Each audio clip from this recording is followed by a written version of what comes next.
Texas quarterback Arch Manning is good, but he's not first overall pick good. I'm going to tell you why and more coming up next.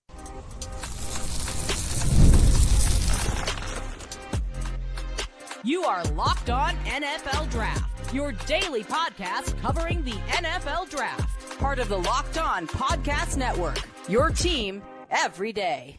Welcome back to the Locked On NFL Draft Podcast, your daily podcast covering your favorite draft prospects, part of the Locked On Podcast Network, your team every day. I'm your boy, Damian Parson. I am an offensive NFL draft analyst with Bleacher Report. That's my guy, Keith Sanchez. He is the director of scouting with the Draft Network and 2019 national champion with those LSU Tigers. And as always, thank you for making Locked On NFL Draft your first listen today and every day. Shout out for being our everydayers. Guys, we are kicking off summer scouting. That means new faces, new names, all of it we're getting into. We're starting with the quarterbacks. We're going to break down three big-name quarterbacks or two big-name quarterbacks and one that you need to know heading into the 2025 college football season and 2026 NFL draft. Arch Manning, Nico Iamaleava, and then Taylen Green. And Keith, let's start with the Manning guy himself. Yep. He's listed – I don't know if this is true. He's listed at 6'4", 225. Okay. I don't believe that. I think he looks closer to 6'2", probably about 210, somewhere in there. Mm-hmm. But nonetheless, he's listed 6'4", 225, Keith. And this is a guy that is, for a lot of people, he's the projected first overall pick. He's the guy that teams are hoping enters the draft next year and everything like that. If you look at what he did, just in his spots last year, I think it's the best way to categorize that. He completed 90 passes for 61 completions, about 68% completion percentage, 939 yards passing, averaged nearly 10.5 yards per attempt, 9 passing touchdowns, 2 interceptions, and he only started 2 games. And the UTSA game, I think that's the game that Quinn Ewers ended up getting banged up, so he came in kind of early. I think second quarter, if I'm not mistaken, second quarter. Arch Manning came into that game, but I think Keith, what I saw on film, I saw a guy that has good enough arm. His arm is NFL caliber arm, plus level athlete, right? Like I think it might have been the UTSA game where he broke the angles of the safety's ankles and took it 60, 70 yards. He's got the arm to fit it into some tight windows. I think he throws with good velocity in the short to intermediate and everything. I don't think he's first overall pick worthy just yet off of what he did last year. I think I understand the projection. Physically, I do think that, like, from an arm talent standpoint, he's good, not great. But I want to see, like, because of the limited experience, like some of the anticipatory throws and things like that, I think he's still, because he didn't play a lot. Like, he didn't really play a lot. So it's like, and then the teams he did play, like, UTSA, Louisiana Monroe, I think he did light up Mississippi State. Yeah, he put a clinic on against Mississippi. he lit them up. But it's like, for me, it's like I really wanted to see him against Georgia, against Florida, against Clemson, like legitimate defenses in college football that would have stressed him out a little bit more. At times I can see him, he locks into some reads. You worry about, like, not worry about, but it's like, man, like, let's get you more reps so that you can not get caught off guard by the backside cat blitz that you don't see coming. He hold the ball a little bit too much in the pocket and just kind of trusting things to work out. But he was a young player. So, like, I understand the projection. Again, the name, all that's there. I like him. And I think he's a first-round caliber prospect. Now it's just, okay, I think the big thing for me is going to be, how do you adjust to teams now game planning for you? Game planning for your skill set, not you kind of coming in middle of the game, catching teams off guard, and it's a change up because Quinn is a statue in the pocket for the most part, and you're the mobile guy. I'm looking forward to see how he handles that. But I think that the QB1 stuff, I think is going to be just a wide open race throughout summer training, summer camp for me. Summer scouting, I'm sorry.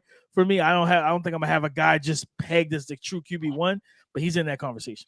Yeah, with DP. Welcome, right? Welcome to the inaugural scouting, right? The summer scouting. And we decided to start with quarterbacks. So if you're listening to this, we're rolling through about 12 quarterbacks. Not in one episode. We breaking this down. We slowing this down for you.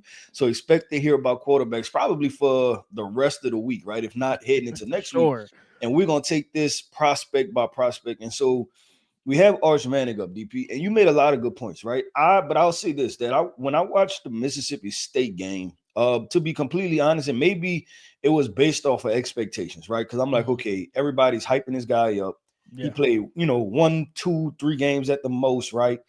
Not a lot of, I guess you can say, data points. But when I cut on a Mississippi State game, I seen throwing with anticipation. I seen accuracy. I seen trusting the plays, playing within the confines of offense. I seen push the ball vertical, but also take what's underneath, right? Like I seen a very comfortable quarterback. And the projection for me, DP, if he does this, right? And I know it's difficult to say because that's Mississippi State and damn it, everybody lights up Mississippi State, right? But I'll say this, like the projection for me at the end of the day is that if he does similar things, he will be one of the top quarterbacks. And the reason is this, that we're and you say this, right? This is a Stephen A. Smith fluid situation. And right. I'll go to the point of the rest of these quarterbacks we're just going to talk about just even on this show, right? With just Nico Iamaleava and Taylin Green, there are things we're going to want to see, right? Let alone with a Drew Aller and your Lenore Sellers and all of those guys. So I'm looking at this, DP, and I'm saying that Arch Manning, I can see why some people may believe that he's the best quarterback in this class. And I have him ranked towards the top for me, just based off of that Mississippi State game. And it's that while this class, I think it is super talented, don't get me wrong, a lot of physical tools in this class, right? It's not the Caleb Williams, Drake May situation either, DP, because it's not a lot of guys that have like a lot of proven reps throwing football, right? Like we have a lot of physical tools type of players in this draft class. 100%. Yeah, this is a very high ceiling, toolsy, traitsy type of draft right now for the quarterback. It reminds me more of the what draft was that? Was that 2020 or 2021 when you had the Justin Fields and you had the Trey Lance, the Zach Trevor Wilson, Lawrence, Mac Jones, that type of thing. I think it's more. I think with this class, there's much more potential we fast forward and we get to April next year and we have 5-6 quarterbacks in round one. Like this is that class that has that type of talent where like you see the Giants, they reached up and said, we got to go get Jackson Dart because Brian Daboll knew, him and Joe Shane knew we don't have time to let this thing play out. We can't wait. We got to go get a guy, right? Yep. And that may prove to be beneficial, may prove to be the kiss of death, and then now they're out of there. But nonetheless, they went and got their guy. Yeah, when I look at Arch, I think, like you said, all these guys have stuff to work with. The sample size, that, like I said, the Mississippi State game, he was on fire. He lit him up. It was a clinic. That was draft tape worthy, right? Like there may be highlight plays from that still gets played if he gets drafted 1 year from now or 2 years from now. It was that good. It was his best game of the season, and truthfully, it was that game. And again, like Quinn ended up playing the tougher opponents on the schedule, but that game was better than any game Quinn had. And it was. I like I said, I understand Steve Sarkisian because after watching that game, DP, I'd have went back to my office and I'd have had a whole lot of head scratching to do, right? Like, man, how do I keep this guy off the field? Yeah, no, that's the then I said it during the season. I'm like, man, they need to get him on the field and just let him. I wanted just to see because to me it's like just build for the future. I know you're trying to get to the college football playoffs. I think you would have got there with Arch anyway if you let him play the full season, and he gives you just more. So he extends the playbook. We know in today's NFL, Keith, you have to be mobile, at least functional from a functional standpoint. He's more than functional. You can run the QB zone read stuff with him. He can improvise with his legs, right? That's why Georgia did it in the Texas A&M game, right? They ran QB. Was it QB counter or QB power with him? Yeah, they would take in the high red zone. They would take Quinn off the field, bring him in, and try to run it in the red zone, right? You saw Georgia say Kirby Smart's like, Quinn's on the bench. They brought Arch in. Yeah, no. Hey, Jalen, you're spying Arch like immediately. You're spying him, and that's what Jalen Walker wasn't just out there just rushing, pinning his ears back. No, he dropped off and he watched Arch Manning because that's the type of weapon he is with his legs. So he's still like top of the class for me. You know, like I said, only a small sample size. Got to see how it lasts for a full season. But young man is talented. He's talented. And to me, even without the name Manning, he would be a first-round pick.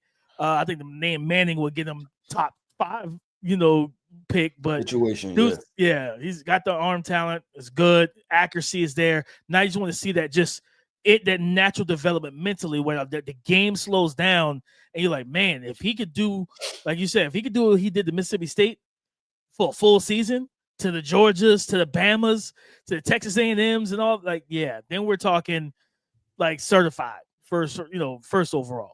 Yep, with DP, let's do this, man. Talk about another name that has been a hot name since he was in high school also, right? Nico Iamaleava, Tennessee kid, transferred to UCLA, right? And we'll talk about him, the talent that he'll bring to the Bruins, but also what to expect for him as a draft prospect. We'll talk about that coming up next. The NBA playoffs are in full swing, and every night delivers highlight-worthy performances, major momentum shifts, and can't-miss moments. Whether it's a game-winning shot or a breakout player, there's never been a better time to get in on the action. FanDuel makes it easy to stay in the game before tip-off and live. With player props, performance trends, and same-game parlays, fans have more ways than ever to play smart and win big. And you think about winning big, you want to curate a bet around a big-time player as we're in the conference finals. Look no further than Anthony Edwards with the Minnesota Timberwolves. He's been trending in the right direction. New to FanDuel, it's the perfect time to sign up. Head to FanDuel.com and place your first $5 bet. And if it wins, you'll get $200 back in bonus bets. Again, head to FanDuel.com, place your first $5 bet. If it wins, you'll get $200 in bonus bets. Make every moment more with FanDuel, the official sports betting partner of the NBA. Former Tennessee, now UCLA quarterback Nico Iamaleava, Keith, 6'6", 215 pounds. Might be a little generous. Because he's a thin guy. Listen, physically, Keith, he's got it all. Arm talent, athleticism, the traditional height to see over the line, and all those good things, man. Keith, when you turn on the tape and watch Nico Iamaleava, is he coming off of 2023? And let's preface this too for the listeners. Guys, he's not going to be in that Mickey Mouse offense from Tennessee next year. He's going to be in UCLA, different style offense, all that, right? Keith, when you watch the tape, of course, trying to extrapolate what we saw in that offense and what it does ask quarterbacks to do, what did you like about his game and then what you didn't like about his game? Yeah, what I like about his game, the fastballs, right? This is a fastball pitcher, 4-seam, 2-seam. He's throwing straight heat, DP, at the end of the day.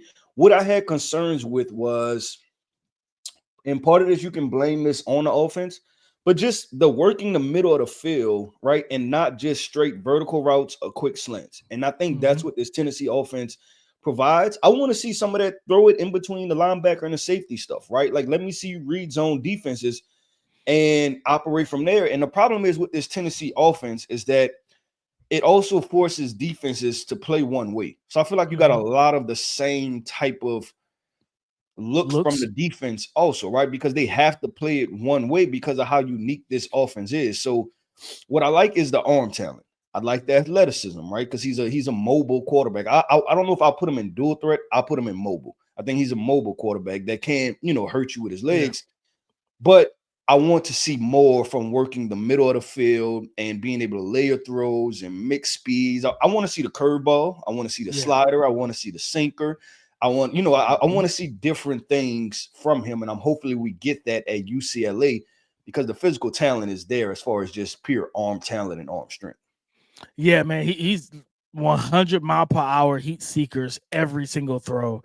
He's got to learn how to layer the ball. Like, you know what I mean? Because even if you're accurate, but if you throw that way, it's going to make you inaccurate. Yeah. Like it's going to like it's unbridled just arm talent that doesn't have full control like you become, to be completely honest, you become a passing liability when you're like that, because you can't layer the ball. Like everything is, the trajectory is what it is. Like I did a breakdown on Dante Thornton Jr. on my YouTube channel, and I'm like, there's plays in the Alabama game, Keith. Like Dante takes all, like he burns their corners.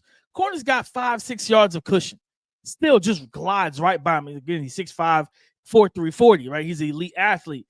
And I'm like, oh, this has to be a pitch and catch. This is easy money. He's got 3-4 yards of separation down the field, and Nico overshoots him. And I'm like, how do you overshoot a guy with that stride, with that speed, with that much separation down the field?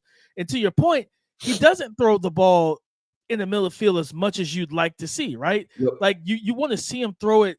Did he throw it when he did throw it? He did throw it pretty solid, right? You look at like just like in the middle of the field, he was pretty solid there when he did take those opportunities and those chances. It's more so under 10 yards. Once we get like above 10 yards, it starts to, hit and miss a little bit. Yeah, a little bit hit and miss. And I think that's because of the fact that when you do deal with zones and guys flashing and dropping, you got to be able to fit it over them. You can't just, we love the phrases like he can spin it past the ear hole of the linebacker. All that's good and it's fun to talk about and to see, but you got to be able to layer that ball over there. That's one thing when we talk about like Jackson Dart. I loved about Jackson Dart's game because he knew how to layer the football. Now he didn't have this type of high octane arm that would like make him want to throw everything fast, but still he knew how to layer the ball. And like, that's what Nico really has to develop. And I'm looking forward to seeing how he fits into this offense, because now it's like, okay, can we get you into some more pro style reads, and how do you handle when everybody's more in a condensed situation? They're spread out to the sideline, and now you're seeing natural looks from the defense. That's going to be a big thing for Nico, where I think he does have he's got truthfully first overall pick type of physical ability, right? He has all of that. But this year, like, I mean, I think he'll be like a true junior, so he doesn't have to come out after the 2025 season. He can go back for that senior year and like keep building on whatever, keep trying to improve and build on what they're doing at UCLA. But he's got to, he has to add more to his bag as a passer. I want to see more anticipatory throws, right? I want to because again, that's that offense, Keith. You don't have to anticipate windows. Certain we talked about this with like the Texas A&M and Georgia defenses. That's how I feel about Tennessee's offense. It's hard to get a good gauge because they play so specific into what they do. And you're like, okay, how many of these reps are translatable, right? Like I could take this and be like, you know what? In 80% of NFL offenses, this play is going to translate, right? Like that's the difficult part. It's Keith, you know what it reminds me of? It reminds me, especially when he's not pressured. It's like watching 7-on-7.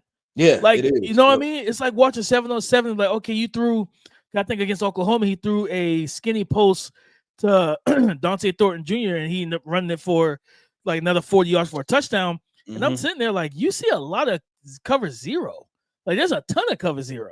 Now, when you have a weapon like that, I'm not running cover zero. Yeah, it's hard to play zone against that offense. Yep. So it's like you've seen a ton of cover zero. The middle of the field is wide open all the time. And I'm just like, yeah, this is not what it's going to be. And if I'm not mistaken, is UCLA in the Big Ten now? UCLA is in the Big Ten. Yep, the Big 12. They went over to the Big 10. You're definitely going to see different coverages and windows and stuff in the Big Ten. Like that's one thing they're good at. They play good defense in the Big Ten. Their offenses aren't always, it's a little suspect in the Big Ten. But yeah, listen, he's got legitimate first overall pick type of talent, but there's a big step that he has to make as a quarterback and as a passer. And not saying that he can't make it. I think he can. I think it's a situation, Keith, where he gets the right coaching, the right emphasize, like, hey, in practice, you see him throw that heat-seeking missile on that in cut, and it's like, yeah, it's on the face mask, but it's like, dude, there's nobody there. Like, you don't have to. Throw a catchable ball. People hear that phrase, Keith, and they immediately think, oh, his arm sucks. No, it's just I know how to make the ball catchable for my receiver, because like when you think about accuracy and ball placement, are two different things. You could put the ball accurately to your receiver, but the ball placement, you run that in cut at 10 yards, the ball placement lets him get yards after catch. Accuracy is you just putting it on him, right? Putting it between the numbers, but you lead him with ball placement, he catches it with his hand, now he turns up and he becomes a runner.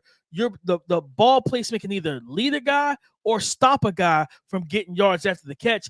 And I kind of see that at times with him as a passer because he throws so fast and so hard. He's got to fix that. If he does, he definitely will be a guy. We're talking about into the CFP next year, where granted, it's the Big Ten. You can get through the Big Ten and that gauntlet of teams, and you get to the CFP. Yeah, like the college football playoffs. Now you get the opportunity to redeem yourself, because I know last year against Ohio State, it did not go well. Yep. Well, DP, let's do this, man. I'm gonna go ahead and call this guy a playmaker. Taylin Green, the quarterback for Arkansas. We're gonna talk about him. He's probably off of a lot of people's radars, but expect him to be placed on your radars coming this year.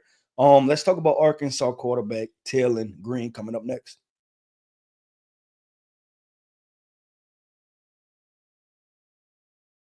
Thank you for making Locked On NFL Draft your first listen today and every day. Shout out for being our everydayers. Another 6'6" quarterback, Keith, on our list. 6'6", 230 pounds, from Arkansas. Transferred from Boise State. He played 2 years at Boise. Transferred over to Arkansas before during the transfer portal last year, and he helped this Arkansas offense look much better than they were. Taylin Green, again, 6'6", 230.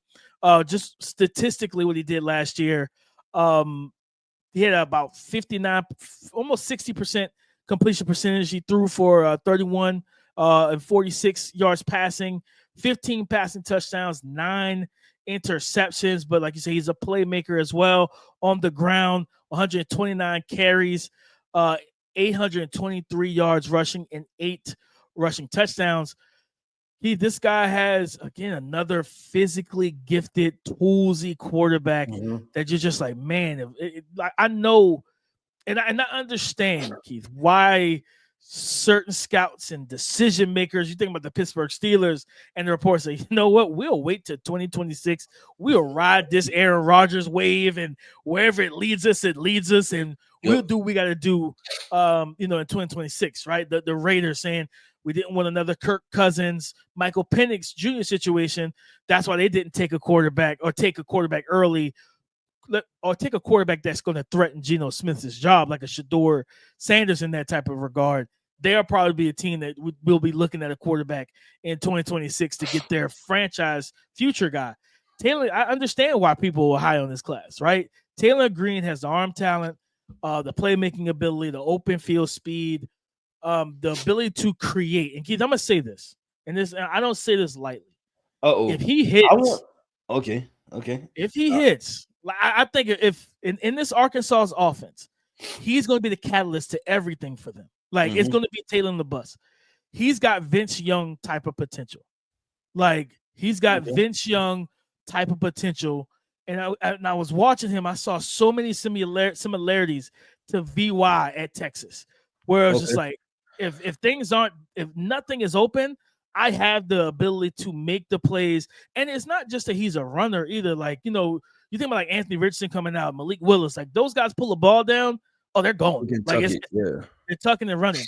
He would get out the pocket and still keep his eyes down the field. So I appreciate that. Make a big play. Yep. The problem with him is that the decision making has to improve.